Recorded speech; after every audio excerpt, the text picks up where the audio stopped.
BTech BSc agriculture join అవ్వాలనుకుంటున్నారా? తెలుగు వారు ఎక్కువగా చదువుతున్న యూనివర్సిటీ ఐటీఎం యూనివర్సిటీ గ్వాలియర్. జై శ్రీరామ్. నా పేరు మాధురి. మీరు చూస్తున్నది సుమన్ టీవీ నెట్వర్క్. ఈరోజు మనతో పాటు ఉన్నారు ప్రముఖ జ్యోతిష్య వాస్తు పండితులు బ్రహ్మశ్రీ గుండెపూడి సుధీర్ శర్మ గారు.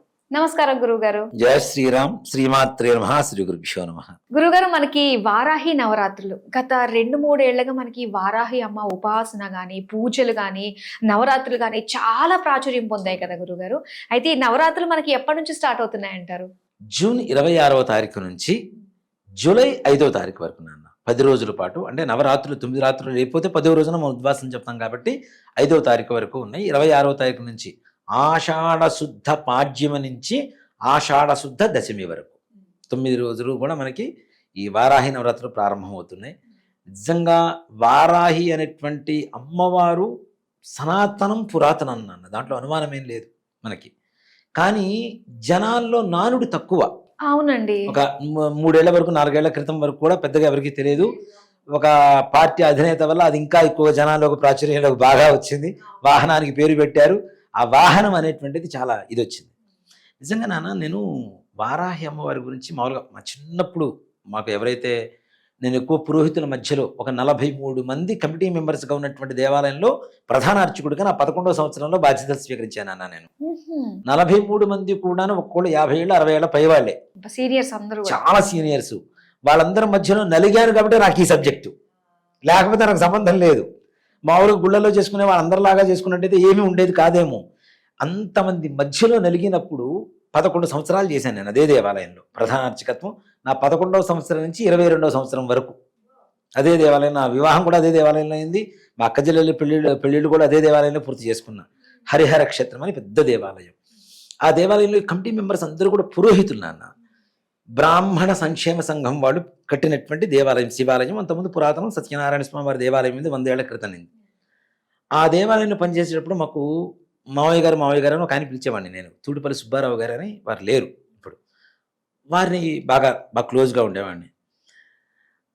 మా ఇద్దరికి ఒక రిలేషన్ ఏంటంటే, ఆయనకి ఏజ్డ్ పర్సన్ ఆయన నేను ఒకే హైట్లో ఉండేవాళ్ళం అనమాట. కొంచెం హైట్ తక్కువ కదా, ఒకే హైట్లో ఉండేవాళ్ళం ఇద్దరం. దానివల్ల ఇంకా క్లోజ్నెస్ ఉండేది. మావయ్య గారు అని పిలిచేవాడిని. ఆయన ఆ 43 మంది పురోహితుల్లో కూడాను ప్రత్యంగిరా వారాహి చేసేది ఆయన ఒక్కడే. అంటే అందరూ చేయరా అండి? అందరు చేయరు నాన్న. చాలా కష్టతరమైనటువంటి ఉపాసనా మార్గం అది. అందులో నేను అమ్మవారికి సంబంధించినటువంటి వ్యక్తిని అని చెప్పి నాకు ఆ తర్వాత తెలిసింది. ఎందుకంటే ఆయనతో క్లోజ్ ఎందుకు చేసింది, ఆయన అమ్మవారి ఉపాసన చేస్తాడు కాబట్టి, నాకు అమ్మవారింటి ఇష్టం కాబట్టి మా ఇద్దరు క్లోజ్ చేసింది, బాగా క్లోజ్గా ఉండేలాగా చేసింది కదా. ఆయన దగ్గర చిన్నప్పటి నుంచి అడిగేవాడిని, నాకు వారాహి మావయ్య అంటే, నీ మొహం ఇప్పుడు దేనికి రానేవాడు. నేను అక్కడి నుంచి వచ్చే ముందు నాకు ఇచ్చారు వారాహి, ఈ ప్రత్యంగిర. దాని తర్వాత సిద్ధేశ్వరానంద భారతీ స్వామివారి దగ్గర కూడా, మన కృతాళం పీఠాధిపతి స్వామివారి దగ్గర కూడా కొన్ని మంత్రాలు తీసుకున్నాను. దశమహావిద్యల్లో అవి ఉపాసన చేస్తూ వచ్చాను నేను. ఈ వారాహి అనేటువంటిది మా చిన్నప్పటి నుంచి తెలుసు, కానీ జనాలకి తెలియదు. నిగూఢంగా ఉన్నటువంటి ఒక నిప్పులాగానే ఉండిపోయింది. కానీ అమ్మవారి పేరు తెలియదు.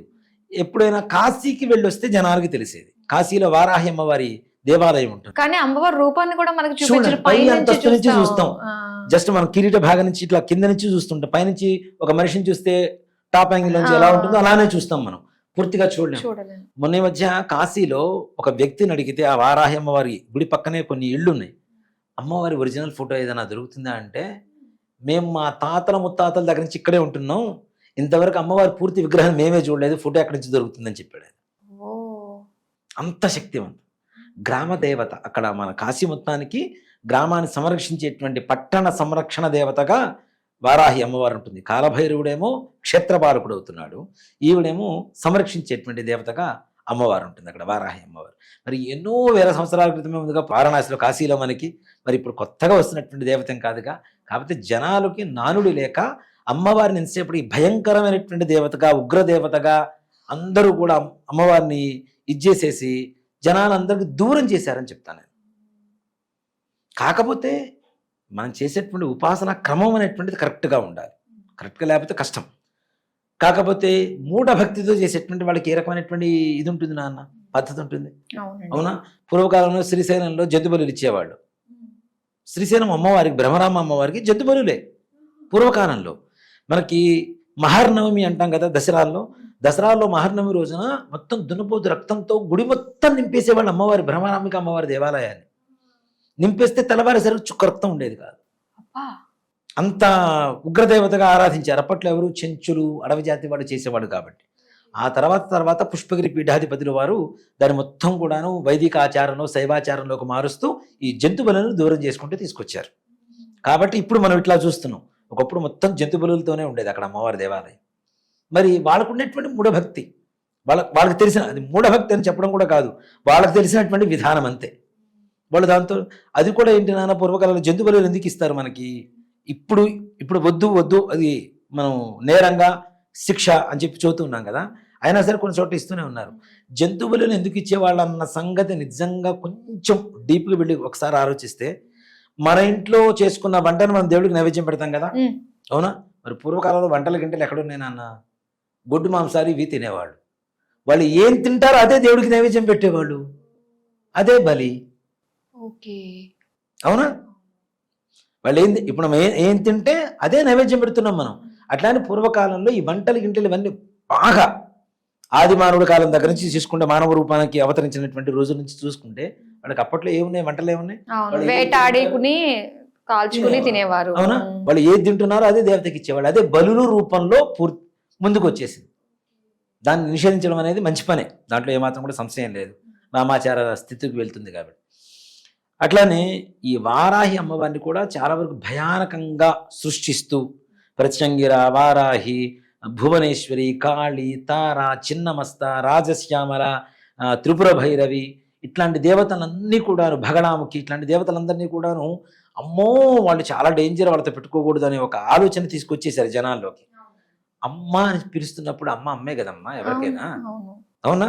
వారాహి అమ్మవారు అని పిలుస్తున్నాం. అమ్మ అంటే మన అమ్మ లాంటిదేగా, మనం ఎలా యద్భావం తద్భవతి, ఎలా పూజిస్తే అలా కనపడుతుంటుంది మనకి. కాబట్టి వారాహి నవరాత్రులలో అమ్మవారిని కనుక పూజ చేయగలిగితే, ఇంట్లో నిత్యం పూజ చేసుకునే వాళ్ళైనా, మనం దసరా నవరాత్రుల్లో ప్రతినిత్యం పూజ చేసుకునే వాళ్ళు కూడా నవరాత్రుల్లో స్పెషల్గా పూజలు చేసుకుంటాం. అలాగే వారాహి నవరాత్రులు జూన్ 26వ తారీఖు నుంచి జూలై 5వ తారీఖు వరకు కూడా ప్రతినిత్యం చక్కగా ఇంట్లో కలశ ఆవాహన చేసుకోవచ్చు. బ్రాహ్మణి పిలిపించుకొని చేయించుకోవచ్చు. లేదు చక్కగా రాగి చెంబు తీసుకోండి, దాంట్లో నీళ్లు పోయండి, దాంట్లో కొద్దిగా లవంగం, యాలకులు, జాజికాయ, జాపత్రి, పచ్చకర్పూరం, జవ్వాదు ఇట్లాంటివన్నీ, గంధం, పసుపు, కుంకుమ, అక్షతలు వేసి చక్కగా మామిడి కొమ్మలు పెట్టి, కొబ్బరికాయ పెట్టి, దాని మీద ఒక బ్లౌజ్ పీస్ని చక్కగా మనం ఇట్లా త్రికోణంలాగా మలుస్తాం కదా, అమ్మవారి బ్లౌజ్ పీస్ పెట్టి చక్కగా అమ్మవారి రూపం వేసుకుంటే వేసుకోండి, లేదంటే కనీసం బొట్టు పెట్టుకొని అమ్మవారిని ఆవాహన చేసుకొని ప్రతి నిత్యం ఉదయం సాయంత్రం అమ్మవారికి అష్టోత్తరం పూజ చేసుకొని, వారాహి అష్టకం ఉంటుంది, అష్టోత్తరం ఉంటుంది, అష్టోత్తరం పూజ చేసుకోవచ్చు. ఇవి కూడా ఏం చేయలేం గురువు గారు, మాకు సింపుల్గా ఏదైనా చెప్పండి, మాకు పొద్దునే ఉద్యోగానికి వెళ్ళిపోతాం, ఎప్పుడో రాత్రికి వస్తాం అనుకునేటువంటి వాళ్ళకు కూడా ఇవేమీ చేయలేనప్పుడు వారాహి అమ్మవారి పటం ఇంట్లో ఉండడం కూడా డేంజర్ అని చెప్పుకొని వీడియోలో చెప్తున్నారు. అది తప్పు. అమ్మవారి పటం ఇంట్లో ఉండవచ్చు, దాంట్లో ఏమాత్రం కూడా సమస్య లేదు. ఎవరింట్లో అయితే వారాహి అమ్మవారికి పూజ కానీ, పటానికి పూజ కానీ, ధ్యానం కానీ, తపస్సు కానీ, జపం కానీ చేస్తున్నారో వాళ్ళకి భూ సంపద విపరీతంగా పెరుగుతుంది, దాంట్లో ఏమాత్రం కూడా సంశయం లేదు. రైతులు కూడా పొలంలో పంట బాగా పండాలి అనుకునేటువంటి రైతులు కూడా చెప్తున్నాను, గట్టు మీద చిన్న 4 ఇటుకలు పెట్టేసి దాంట్లో ఒక పటం పెట్టి రోజు దీపారాధన చేసి మీరు తినడానికి తీసుకెళ్ళినటువంటి పెరుగన్న నివేదన పెట్టండి, మీ పంట ఏ విధంగా పండుతుందో చూడండి. భూమికి సంబంధించినటువంటి దేవత లలిత అమ్మవారి సైన్యాధ్యక్షురాలుగా వారాహి అమ్మవారిని చెప్పబడుతుంది. లలిత అమ్మవారి పీఠంలో చూడండి వారాహి అమ్మవారు ఉంటుంది, ఒక స్తంభానికి, ఒక మూల పీఠానికి మూల స్తంభంగా అమ్మవారు ఉంటుంది.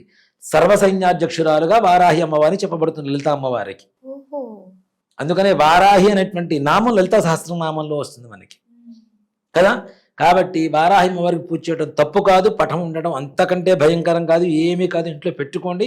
మీరు అమ్మ అని పిలిస్తే పరికేటువంటి తక్షణమే స్పందించేటువంటి శక్తి వారాహి అమ్మవారు తప్పనిసరిగా. నిజంగా నాకు కూడా ఏదైనా కష్టం వచ్చినా అమ్మ ఏంటమ్మా అని చెప్తే నెక్స్ట్ డే మార్నింగ్ నాకు ఆ కష్టం కూడా ఎట్లా ఉంటుందంటే, దూది పింజన కనుక తీసుకెళ్ళి నిప్పుల్లో వేస్తే ఎలా కాలిపోతుందో అలా ఆ కష్టం వెళ్ళిపోతుంది నాకు. అంత గొప్ప అనుగ్రహాన్ని ఇస్తుంది అమ్మవారు. రాత్రి సమయంలో ఇంకాస్త ఎక్కువగా అమ్మవారి అనుగ్రహం ఉంటుంది నాన్న. వీళ్ళని రాత్రి దేవతలు అంటారు. అంటే వారాహి అమ్మవారు దశమహావిద్యలో అమ్మవారు కాదు, కానీ ఈ దేవతలందరూ కూడాను రాత్రి దేవతలు అంటారు, శీఘ్ర దేవతలు అంటాం. రాత్రిపూట సంచరిస్తూ ఉంటారు, శీఘ్రంగా అనుగ్రహిస్తుంటారు, తొందరగా అనుగ్రహిస్తూ ఉంటారు. కాబట్టి ఇప్పుడు మీ ఎదురుగా మీ గురించి నేను మాట్లాడితే, గొప్పగా మాట్లాడితే మీరు నాకు ఫేవర్ అవుతారు. మీరు లేనప్పుడు మాట్లాడితే ఏముంటుంది, ఓకే పర్లా, ఎవరి ద్వారా విన్నా కూడా పలానా వాడు నా గురించి గొప్పగా మాట్లాడా, సరే మంచిది అనుకుంటాం. కానీ డైరెక్ట్ వింటే ఏమవుతుంది మీకు, అవునా? కాబట్టి దేవతలు సంచరించేటువంటి సమయంలో పూజ చేయడం ద్వారా ఇంకాస్త తొందరగా మనకు అనుగ్రహం కలుగుతుంది. ఆ దేవతకు డైరెక్ట్ చెప్పేస్తున్నాం కదా, ఉంటుంది కదా, చూస్తుంది కదా మనం చేస్తున్న పూజను కూడా. కాబట్టి ఉదయం మామూలుగా పూజ చేసుకుంటూ సాయంకాల సమయంలో కనీసం 7:30 గంటల తర్వాత అమ్మవారికి పూజ చేసుకొని నివేదనలో కూడా ఏవో మా పెద్ద అంతంత తెచ్చి పెట్టాల్సిన అవసరం లేదు. పెరుగన్నంలో దానిమ్మ గింజలు, అలాగే ఎర్రటి పూలతో పూజ, అలాగే మనకి చక్కగా మన పుచ్చకాయ వాటర్ మిలన్ అంటాం కదా, వాటర్ మిలన్ ముక్కలు పెట్టండి ఓ అమ్మవారికి. అంటే రక్తవర్ణం అమ్మవారికి చాలా ప్రీతికరం. అమ్మవారు భూమికి సంబంధించినటువంటి దేవత, ధాన్యానికి సంబంధించినటువంటి దేవత అని ఎట్లా చెప్పొచ్చు అంటే, అమ్మవారి చేతిలో ఉండేటువంటి ఆయుధం నాగలి. నాగలి అంటాం కదా, ఇట్లా దున్నుతుంటాం కదా, నాగలి. ఇంకో చేతిలో రోకలి. ఓకే. ధాన్యం పండించడం, వచ్చిన ధాన్యాన్ని దంచుకొని తినటం, ఇంకా అంతకుమించి ఏం చెప్పాలి మనకి, అవునా? కాబట్టి చండ్రకోలం ఉంటుంది, శత్రు వినాశనాన్ని చేస్తుంది. వాహనానికి పేరు పెడితేనే అఖండమైనటువంటి విజయాన్ని ఇచ్చినటువంటి అమ్మవారు నాన్న, అంతకు మించి ఈజీగా ఎవరు అనుగ్రహిస్తారు చెప్పడం మనకి, అవునా?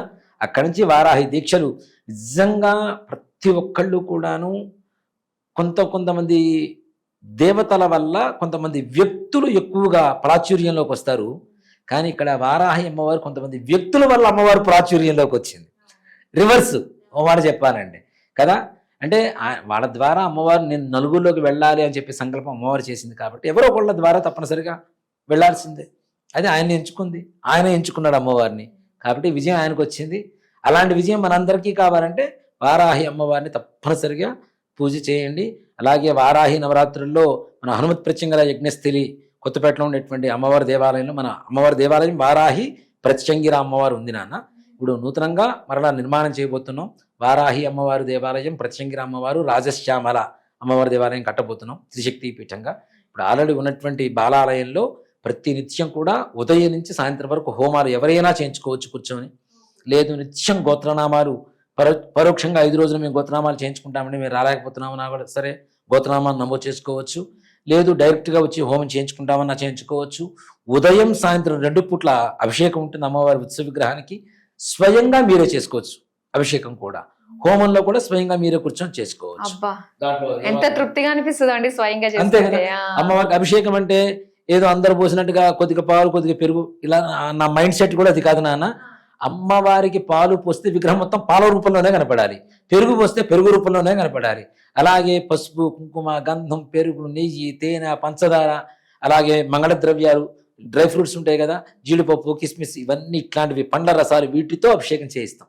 ప్రతి ఒక్కళ్ళు చేసుకోవచ్చు. ఇప్పుడు ఒకరోజు అభిషేకం జరుగుతుంది నాన్న, మీరు వస్తామని చెప్పారు, ఇంకొకళ్ళు వస్తామని చెప్పారు. అవకాశం ఉంటే ఉదయం ఒకళ్ళు సాయంత్రం ఒకళ్ళు రమ్మని చెప్తా. లేదు ఇద్దరు ఒకేసారి వస్తామని చెప్పారు అనుకోండి, మీ ద్రవ్యాలు మీకే ఉంటాయి, వాళ్ళ ద్రవ్యాలు వాళ్ళకే ఉంటాయి. ఒకే ద్రవ్యాన్ని చేశాకం చేయడం కూడా మా దగ్గర ఉండదు. చక్కగా గిన్నెల నిండా అన్ని ద్రవ్యాలు ఉంటాయి, ఎవరి సామాగ్రి వాళ్ళకే. మీరే స్వయంగా చక్కగా అభిషేకం చేసుకోవచ్చు అమ్మవారి విగ్రహానికి. కాబట్టి స్వయంగా మీరే కూర్చొని హోమం చేసుకోవచ్చు. ఇవి కూడా అమ్మవారి కుంకుమార్చన ఉంటుంది తప్పనిసరిగా ప్రతినిత్యం ఉదయం సాయంత్రం వారాహి అమ్మవారి కుంకుమార్చన ఉంటుంది. ఇవి పాల్గొనలేనటువంటి వాళ్ళు పరోక్షంగా గోత్రనామాలతో పాల్గొనవచ్చు. మనం ఈ నెంబర్ ఉంటుంది కాబట్టి స్క్రీన్ మీద ముందుగా ఫోన్ చేసి గోత్రనామాలు వివరాలన్నీ కూడా నమోదు చేసుకోండి. ఏ రోజున ఎవరు వచ్చి హోమం చేయించుకుంటాం అనేటువంటి విషయం కూడా ముందుగా నమోదు చేసుకుంటే దానికి తగ్గట్టుగా మీకు సమయం ఉంటుంది. ఆ సమయాన్ని బట్టి హోమం చేయించుకుంటూ వెళ్ళిపోవచ్చు.